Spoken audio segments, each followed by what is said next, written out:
Bienvenue à tous, on va revenir sur l'actualité qui a marqué la semaine dans la région des Hauts-de-France. Et on débute avec cette avancée scientifique et médicale à l'Institut Pasteur de Lille. Cette découverte, c'est celle de l'équipe du docteur Jamal Khalif qui vient d'identifier un gène spécifique responsable du paludisme.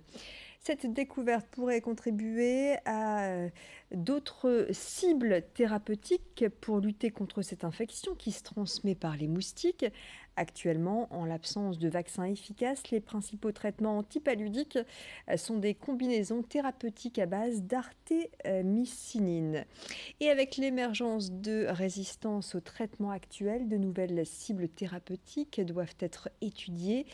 Cette découverte ouvre de nouvelles voies à la lutte et à la création de traitements contre le paludisme. Explication.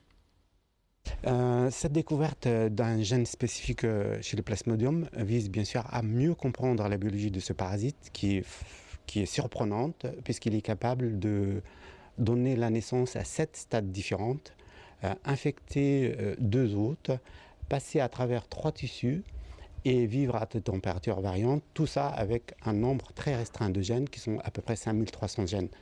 La découverte d'un gène spécifique impliqué dans son cycle et dans sa transmission vise bien sûr à comprendre sa biologie, mais aussi qu'elle soit cible potentielle pour des traitements nouvelles et qui peuvent contourner aussi la résistance auquel on assiste aujourd'hui. La campagne de vaccination contre la grippe est lancée. Pour la première fois cette année, les pharmaciens sont autorisés à vacciner les personnes à risque, soit les plus de 65 ans, les femmes enceintes ou encore les personnes atteintes de maladies cardiovasculaires et de maladies respiratoires. L'an dernier, les Hauts-de-France avaient fait figure de région expérimentale. Les pharmaciens qui acceptaient de vacciner dans leurs officines avaient déjà reçu une formation. Une évolution positive pour cette pharmacienne rencontrée par Géry Joudefer. Il y a eu plus de vaccinations l'année dernière que les années d'avant du fait que le pharmacien pouvait vacciner. Il faut comprendre que plus de la moitié de la population française est concernée par cette vaccination et donc le plus de personnes plus il y a de professionnels qui peuvent pratiquer l'acte de vaccination et mieux c'est pour la population en règle générale. Une découverte historique cette fois, la poupée du Petit Quinquin refait surface, celle qui a inspiré la chanson du Petit Quinquin à Alexandre Desrousseaux a été retrouvée grâce à l'historien Patrice Desdois. Ses recherches ont permis de remettre la main sur ce poupon qui dormait depuis des dizaines d'années dans les réserves du musée de l'Hospice Comtesse à Lille. Cette poupée date du 19e siècle. Elle appartenait à la fille des propriétaires d'un estaminet situé rue de Gand et dans lequel Alexandre Desrousseaux a chanté Le Petit Quinquin pour la première fois. C'était en 1853. Cette découverte, une fierté pour l'historien Patrice Desdois et Vincent Laden, le responsable de collection de l'Hospice Comtesse. Moi, je connaissais les poupées en tant qu'objet, mais par contre, cette pièce, notamment la poupée en question, avait perdu son numéro d'inventaire. Et donc, je ne connaissais pas son passé. Et les documents m'a donné Patrice m'ont permis de faire le lien entre cet objet qui était une poupée parmi tant d'autres et son illustre propriétaire dont le lien avait été perdu. Grande fierté, oui, d'avoir trouvé ceci. Puis en plus, en vrai ch'ti passionné de ma ville et de ma région et de sa culture, cette poupée, pour moi, c'est très important, quoi. C'est énorme, quoi, c'est comme découverte. Alors là, j'ai pas fini d'embêter Vincent pour venir la voir de temps en temps quand je m'ennuierai, mais... Place aux vacances scolaires et pour occuper les plus petits, les théâtres de marionnettes proposent des spectacles pendant 15 jours.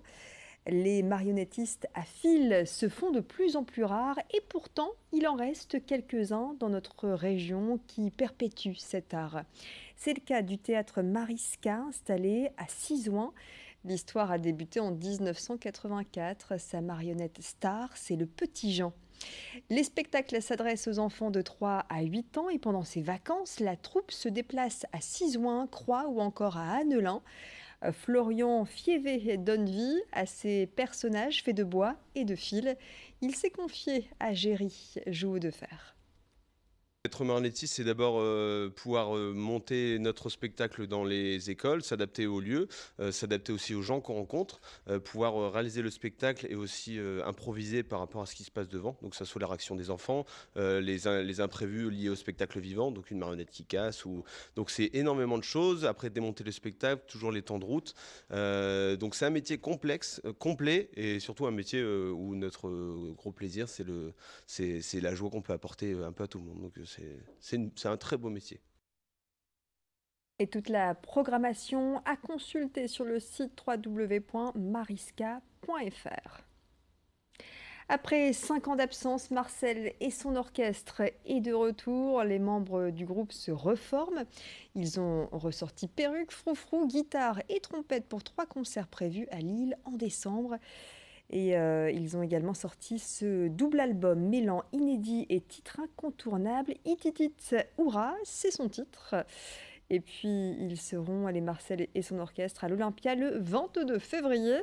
Une nouvelle aventure sur laquelle 2 des membres du groupe sont revenus cette semaine au micro d'Adrien Lanois. La création, tu es content de présenter ton nouveau bébé, etc. quoi. Là, tu reviens un peu sur ce que tu as fait, avec des fois des trucs, se réécouter, c'est pas toujours évident, c'est clair. Hein. Mais cette fois-ci, il y avait quelque chose de, sans être dans la nostalgie, quelque chose de fort marrant, quoi. Et puis se dire, bon sang, on a chanté ça, t'as vu, on a retrouvé des versions avec d'autres couplets, d'autres refrains et compagnie.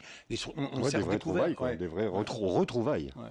Ouais, on s'est retrouvés complètement dans cette histoire, c'est marrant, et puis on s'aperçoit qu'on en a encore des cartons complets, quoi.